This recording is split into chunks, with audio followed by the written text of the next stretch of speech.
after I got home, after I saw you guys, I remembered that, oh, there was something I wanted to say that would sort of bring the whole concept together of cerebrospinal fluid, circulation, and healing. Hi friends, this is James and Kara, and we are Kerouacs Cruising.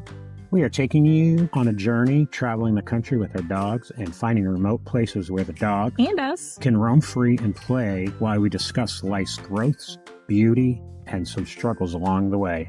We recommend pairing our episodes with our blog at kerouacscruising.com, where we organize accurate information in an easy-to-follow format, removing all of the conversational goodies. The link for this episode's blog post is in the show notes. We encourage you to join the conversation by commenting where you listen, engaging with us on Facebook or Instagram at Kerouacs Cruising, or email us at join@kerouacscruising.com. In the meantime, thanks for tuning in. Sit back and enjoy the journey. With me, I've done it a bunch, but I'm free. Do you drink the water that's up here, or do you? We have our own well. Oh, okay. I was just wondering if maybe sweetest That's sweet for We you. got that's the awesome. sweetest. Well, we're at the top of it. We're in a valley, but we're kind of at the top of the mountain That's in amazing. terms of water. Do you know how far you had to dig for that well? The people before you? 140 feet originally. Now we're down to about 190. Oh, you had to have it redug. That's amazing up here. Yeah. That's amazing. That's why his property's going to be worth millions if he holds on to it longer, millions, yeah. just because you have water. Well, in addition to. Because of the water rights? Yeah. No, not too many people have water. Wells. Right. That's a great thing to have. We got lucky. We would never say, hopefully we'll never have to sell even a part of it. Yeah. And you got 3 acres? Three and a third now. Yeah. Yeah. That's amazing. We've been selling ours like crazy. We're down well, not yet. We still have 30, but we're going to be down to 20 here next week. Tuesday, yeah. But it's all right. It's got to be a pretty penny. Any acre. Yeah. We bought 40 acres for 20 grand. 20 grand each? 10 Total. No, total. 20 grand for 40 acres? 10 years ago. 10 years ago, yeah. It's got to be worth a little more by now. We got for the first 20. 58,000 per 10. Yeah. You bought 40 acres 10 years ago. Yeah. And it's beautiful property. Yeah. And yeah, we just sold. We got 120 grand for 20 acres. Yeah, I was going to say. So it's it paid got to for be our, worth 5, 6, 10 times more by now. It paid for our house, which we did out of cash flow. Yeah. We built it out of cash flow, and paid for our house, and paid for the property, and we still got the house, and cash flow. Yeah. I just remembered the other thing I wanted to talk about. I'm ready. I turned it on, so whenever. Oh, we're on. I listen to you. I follow directions. Okay.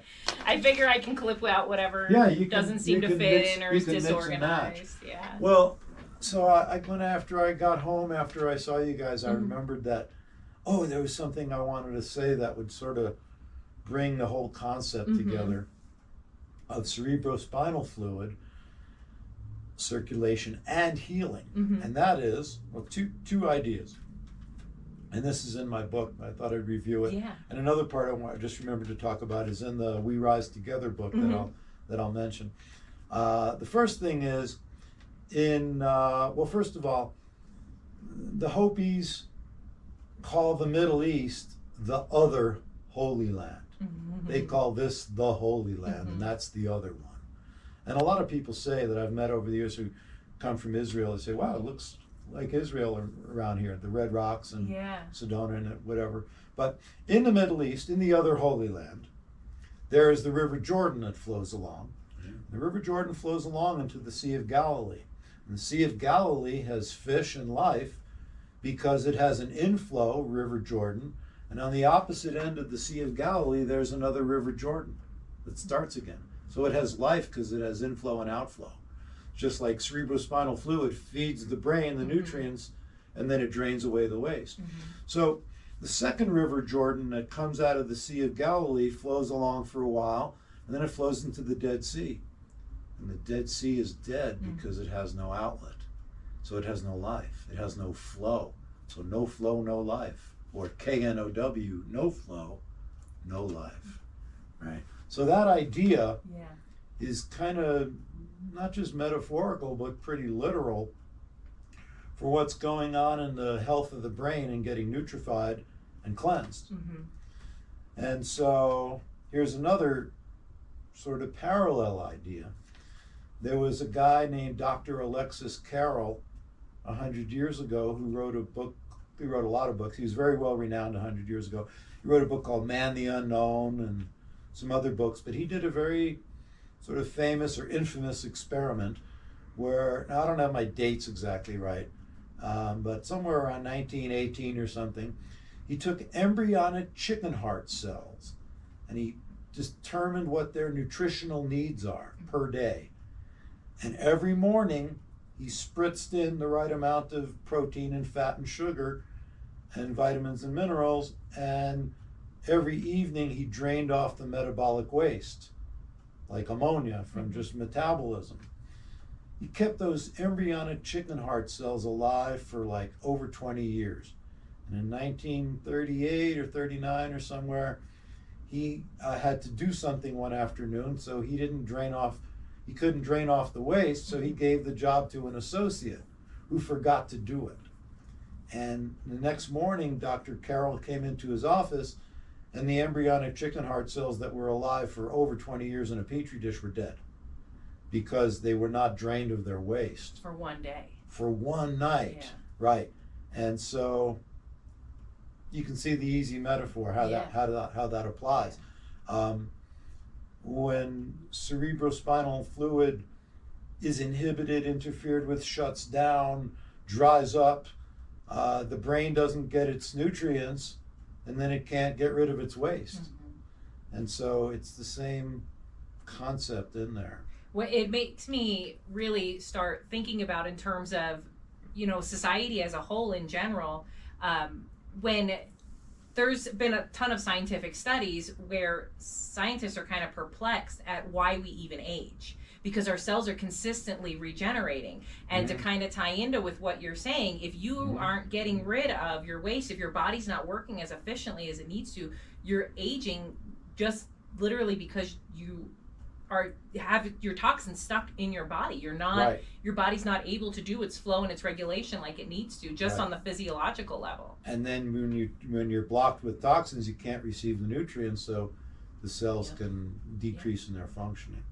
Our body's really amazing that it's able to keep us going as long as it does, but why we keep seeing such degeneration in much of the older society, I think, I mean, that makes so much sense to me. I think that it's really obvious that people who stay active and keep moving and don't get too sedentary, addicted to TV or computer or whatever, and they keep moving, just movement helps keep life flowing. Yeah. Like I know a chiropractor in this state, he's about 82, 83 years old.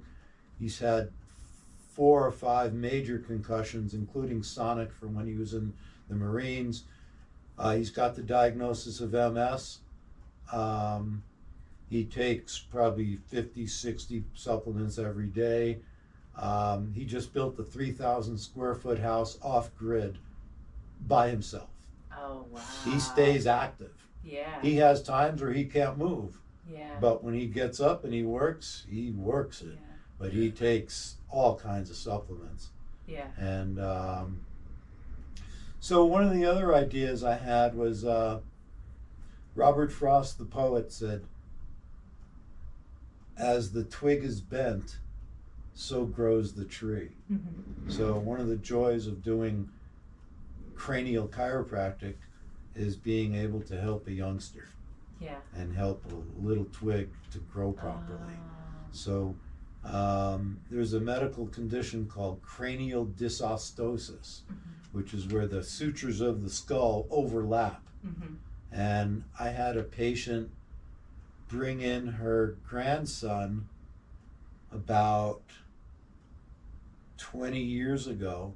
He was about 6 months old, and he looked like this. He looked like a monster, and he was just intense looking. Yeah. And he had cranial dysostosis. All his cranial bones were overlapped. And I would first was like, what are you bringing him in to see me for? And she said, you know, like, I heard you could help him. And I was like, whoa, I've read about this in the books, but I've never seen this. I've never treated this. And I just felt, well, if I don't help, if I don't try, he's going to have brain surgery. He's not going to live long. He's always going to be teased. So I just put my hands on his head and felt the sutures and said, let's do the frontal first. Let's do the parietal. Let's do the temporal sphenoid. And I just undid all his sutures. And when a person's young, their sutures aren't that digitated. Yeah. They're smoother. So if you shift it right, it goes right with it. And I balanced his head out. And they left. She brought him in about 5 years ago. He was 16 years old or something. Wow. He was beautiful. He looked like just a beautiful young man. Yeah. And it was like, wow, as the twig is bent, so grows the tree. Yeah. So it was only one visit. One visit, hole in one. WIO, whole, WHOLE, hole in one. It's the blessed thing to get, you know. You can't bet on it, but when you get it, it's like, wow, happy day. Yeah, that's amazing. That is amazing. Yeah. I imagine for you over the years, you've just had so many, like, where you were like glad you were able to help in the moment. You know, you fixed the person. You know, they left way better than they came in. But then the years later, seeing how impacted by your work that their life is it just has to be like the gift that keeps on giving, just so rewarding. Yeah, with a lot of uncertainty. Like, sometimes people don't come back because they're mad.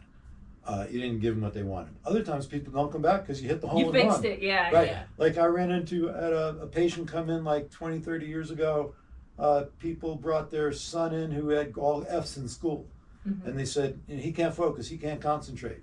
So I think I neutralized mercury, which mercury can cause scatterbrainness and nervousness and inability to concentrate. And I remember, like, that's all I did.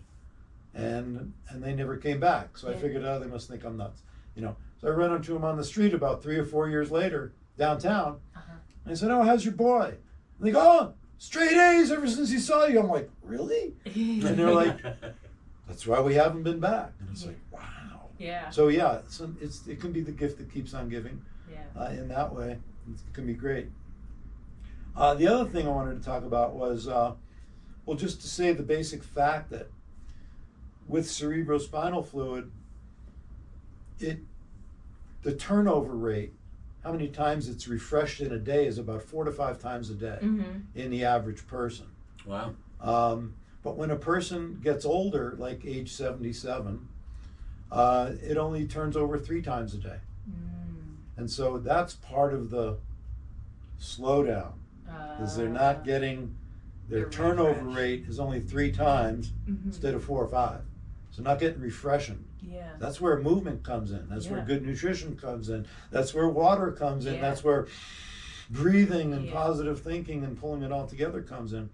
But if a person has a major brain injury as a child, that turnover rate can go down to 3 as well, even when they're only 15 years old. And so people who fractured the basilar part of the base of their occiput when they were a little kid falling off a swing or whatever, they have that slowed down flow and turnover rate with cerebrospinal fluid. Some people have a major injury and they just succumb to it and they get worse and worse. Other people have a major injury and they determine to use everything else to get strong. They decide, okay, I'm messed up. I gotta breathe. I gotta eat right. I don't want to, but I have to. Or, I'm gonna make sure I, take good things into my body that are really nutrifying and not make it toxic. So it's not so much what happens to us, but how we respond to it. Absolutely. Some people have the same injury, emotional, physical, or chemical, and some people just succumb to it and give up, and other people decide, all right, I'm going to be more spiritual, Yeah. or I'm going to breathe deep, or both, or I'm going to be very aware of, am I relaxed or not? Who's it up to if I relax and breathe? Yeah. Or am I going to buy into, I have to be constantly on guard and fight, fright, or flight? Again, it's not what happens to us, but how we use it. And that's my primary theory of Achilles healing. I love We all that. have a weakness besides our Achilles tendon, but we can let it use us, or we can use it to become stronger. So, in relationship to that, with cerebrospinal fluid, I wanted to say that there's been a lot of new research in the medical literature in the last 15, 20 years about cerebrospinal fluid. And the two major things are, they used to say 40, 50 years ago when I went to school, that cerebrospinal fluid is only made in the ventricles, the lateral ventricles inside the hemispheres, the third ventricle, and the fourth ventricle. But then there was conjecture 50 years ago that it might be made in other places. Well, now they know that cerebrospinal fluid can not only be made in the ventricles, but intraventricular, between the ventricles. The spinal canal, which is the hole inside the spinal cord where the cerebrospinal fluid flows, that can make cerebrospinal fluid. The sheaths around the vagus nerves and all the peripheral nerves can make a little bit. The subarachnoid space between the pia mater of the meninges and the arachnoid matter, that can make some. Also, the interface between the blood capillaries and the brain can also make cerebrospinal fluid. So there's all kinds of controversy in the medical literature. Of course, there is in everything. Yes. But there's a lot of controversy as to what is actually true. And but what I see is it might be different with different people. Some people might only make their CSF in their ventricles. Other people might have had a brain injury where their ventricles got damaged, and they had to make cerebrospinal fluid to keep the pressure up properly. So they learned to make more with their blood capillary brain interface. The body is amazingly adaptive. Right. So it might be different with different people, and different researchers are working on different cadavers. They might find different findings. So I think it kind of ties in. I mean, just like for people who don't realize your body can pretty much do anything you think it can do, it's all belief.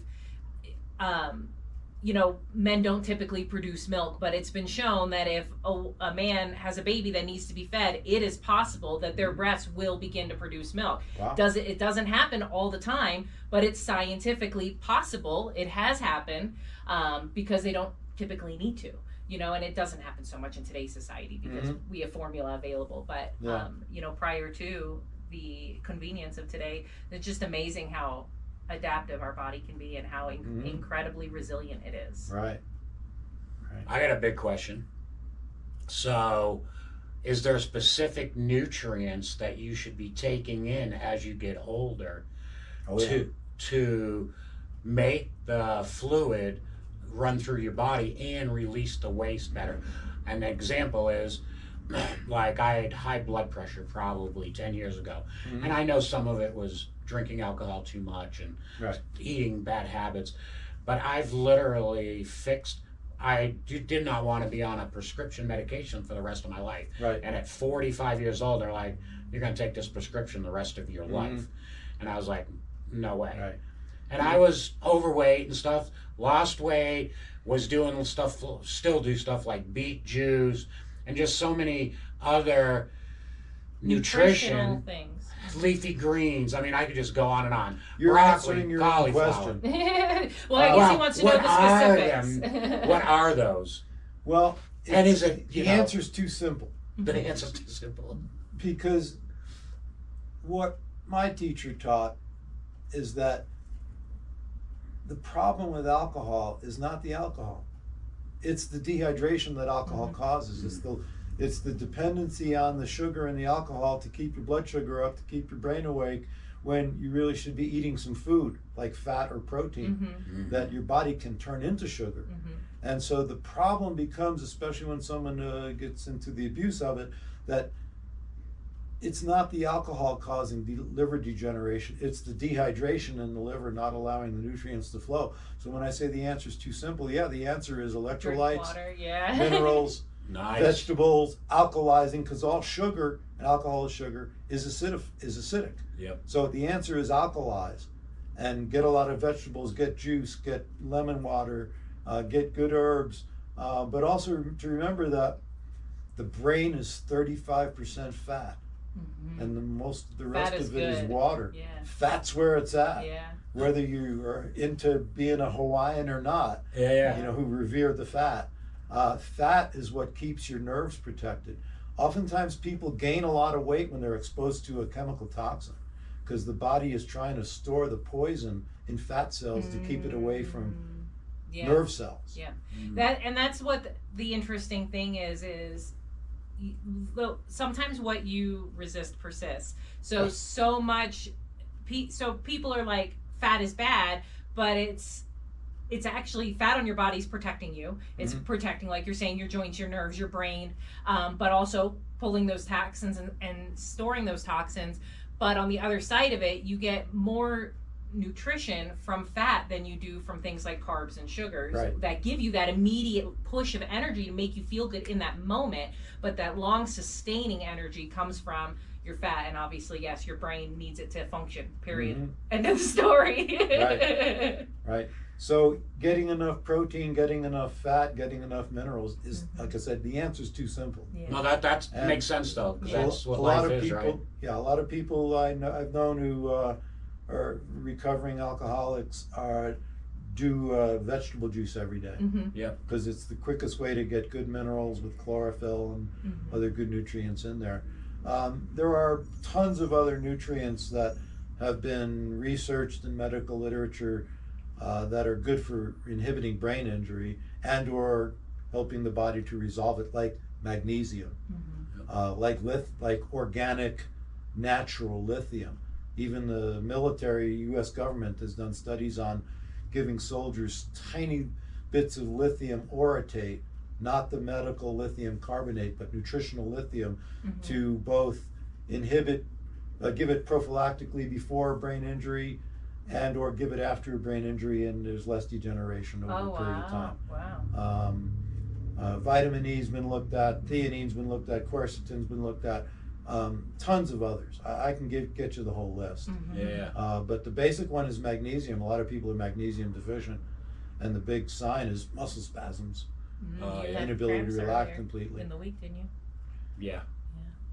Another major controversy that's been sort of resolved in recent years in medical literature is that it used to be said that the brain had no true lymphatic system, but now they find that the brain actually has what they're calling a glymphatic system, which drains away the cerebrospinal fluid from the gray matter that surrounds every part of the brain. And so again, it makes sense to me that the brain would have alternate ways to drain as well as bring in cerebrospinal fluid to make it work better according to different individual idiosyncrasies. Achilles healing is about, it's not the wound or the vulnerability that we have, but how we respond to it that makes it what it is, that puts us further into degeneration or gives us the chance to have regeneration. So in that regard, I wanted to just share these two other stories, and I do have these stories in the Transforming Mess Ups to Bless Ups chapter, but I thought you might want to get this out on the waves in the podcast. And that is two things. It's, again, it's not what happens to us, it's how we respond to it. So first story, I'm from New York originally, and my grandfather had his second major stroke in 1969, which was the year the Amazing Mets won the pennant by miracle. So my grandfather had his major stroke in August of '69, and his right arm was paralyzed, and he couldn't hardly move. And then my uncle, his son, went up to his hospital room because the doctors told the family that he just had probably had a week or so to live. So my uncle went up to his father's hospital room, and he walks in, and my grandfather was sleeping, and so my uncle turned on the game. You know, remember in the old days the TV was always up on the wall. So my uncle turns on the game, and it's the Mets are in the pennant race, and after about 10 minutes, my grandfather opens his one good eye, because he had a stroke on one side of the brain. He couldn't open up one eye. So he opens up his one eye, and he's like, "What's going on?" And my uncle says, "The Mets are in a pennant race." Well, you know, we New Yorkers were waiting a decade for the Mets to do anything. And so my grandfather is like, "Really? The Mets are in a pennant race?" And my uncle's like, "Yeah, it looks like they could win." So my grandfather's like watching it for about 10 minutes, and then he falls back asleep. So the next day, my uncle goes back up to his father's hospital room to see how he's doing, and lo and behold, my grandfather is sitting up watching the day game. He's interested in life again. Yeah. He went on to completely recover, gained the full use of his right arm back, could talk again, walk again, and lived another 5 years till he had his third stroke in 74, and then he passed. Yeah. But he took positive information, the Mets are winning the pennant, and that he used that to inspire his life energy to get back on track. So that's like common enough. Yeah. Like, okay, miracle, but you know, okay, something positive. He was a Met fan, right? So here's another story in relation to that. I knew a chiropractor in New Mexico who knew of a medicine man, an Indian medicine man, I assume Navajo, Dene, I don't know. But this medicine man had worked on thousands of people over 3 or 4 decades. And he was very well renowned, and all people traveled hundreds of miles to see him. And then his doctor told him he was getting very tired. He was getting more tired. And finally his doctor said, "You got liver failure." And so then after another month or so, he said, "I got to put you in the hospital. Your liver is really failing." So he's in the hospital a couple of weeks or a month, and he's sleeping the whole day. And then finally the doctor says to his family, he's got just a few days to go. Call in the whole family, call in anybody who wants to come in and pay him last respects. Thousands of people showed up. All day long, people are at his hospital bed like, "Oh, you helped me so much, you know." And he's like laying there all tired. And end of the day, end of a long day of hundreds of people coming through his room, there's one guy sitting there at the end of the day. And he's the younger medicine man that the older medicine man had been training. And the younger medicine man's sitting there with a big smile on his face. And the older medicine man looks up and he goes, "Why are you smiling? I'm dying." And the younger medicine man goes, "I know. Soon I'm going to get all your patients." The guy got so angry, he kicks him out, he screams at him, you know, "Get out of here." And the younger medicine man leaves, and the older medicine man is like, Can't let that happen. "I'm going to fix that guy." And he's like, he goes to sleep. He wakes up in the morning and he's like,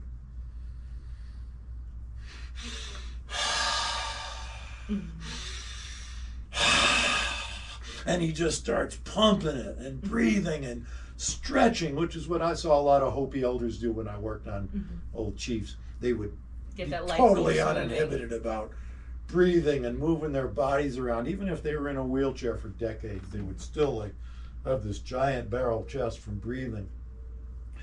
And the word is, he is still alive.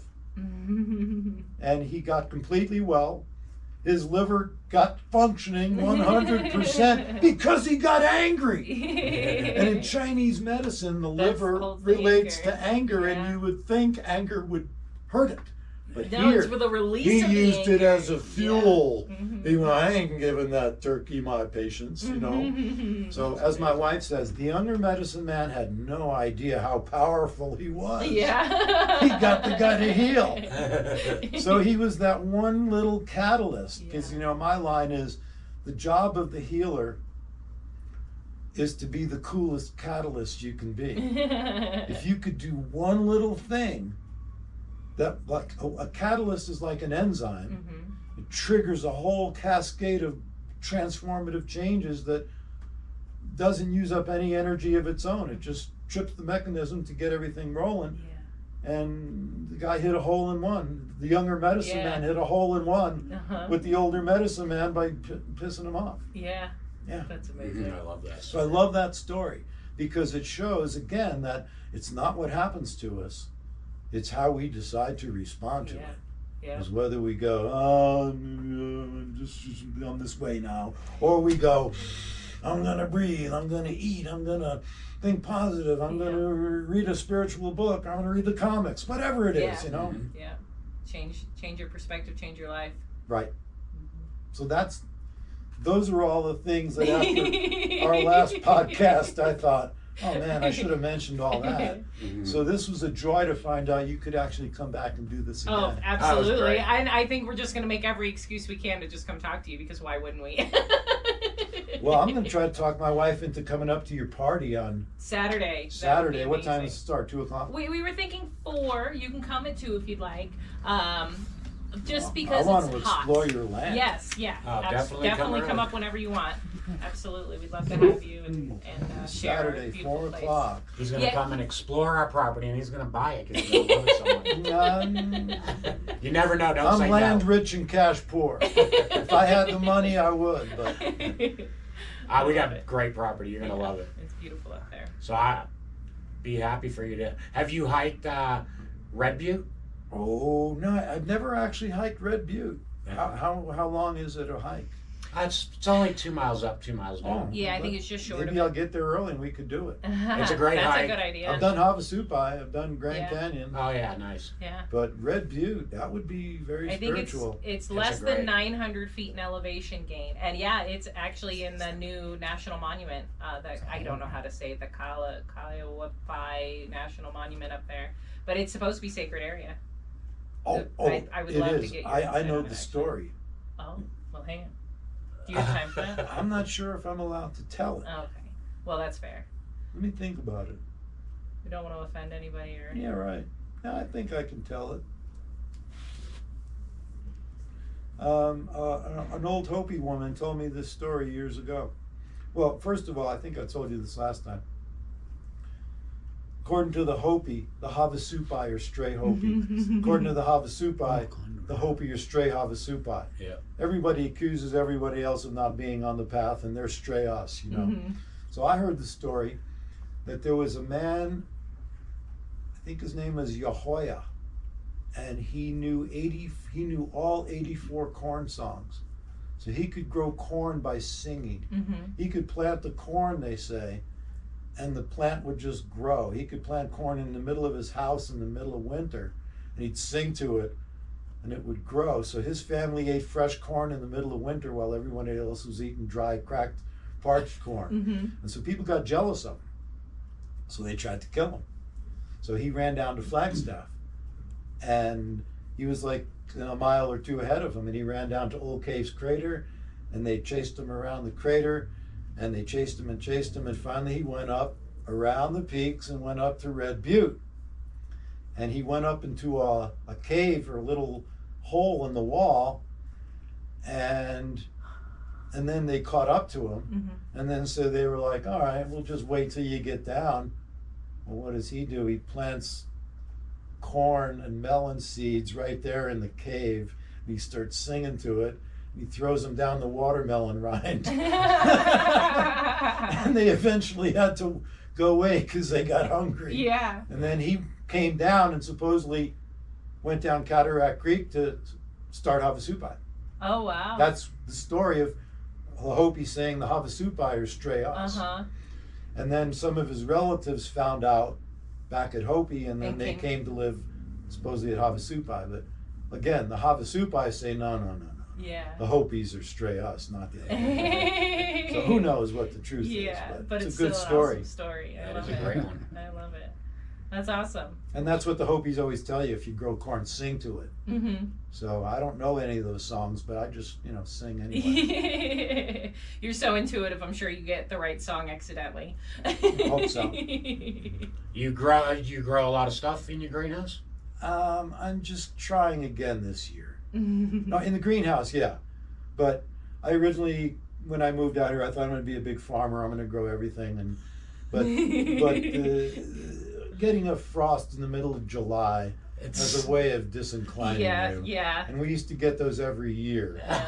And so it's getting warmer now. I love global warming because I have a chance to grow corn. So I'm trying to grow corn this year.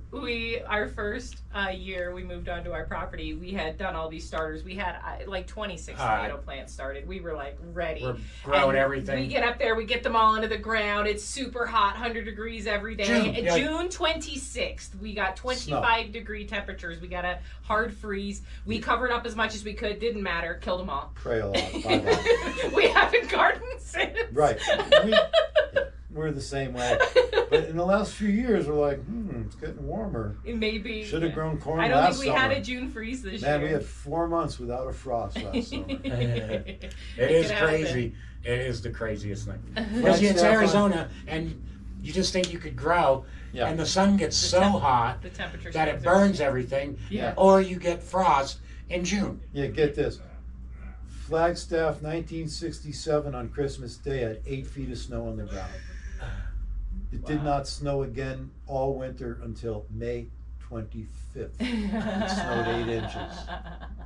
That was it. So it drives you crazy around here. Yeah, It the does. weather is unpredictable. If you're not already there. Fair. All right. All right, David, Well, it was a thanks pleasure again. again. Thank you, Thank you guys likewise. so much. No, that was interesting. See if I can hit my basketball shot. Thanks for tuning in to Kerouacs Cruising. We're thrilled to have you with us. We had a blast recording this episode and hope you enjoyed our adventures as much as we enjoyed sharing them. For more amazing pictures and stories, visit our website and blog at CarowaxCruising.com. And join the conversation on Facebook at Kerouacs Cruising or email us at join@KerouacsCruising.com. We'd love to hear your thoughts and suggestions. If you enjoyed this episode, please consider liking, subscribing, and leaving us a review. Your support helps us reach more listeners and allows us to continue sharing our travel experiences with you. It's a generous favor that means the world to us. Thank you so much for listening to Kerouacs Cruising. Until next time, happy travels.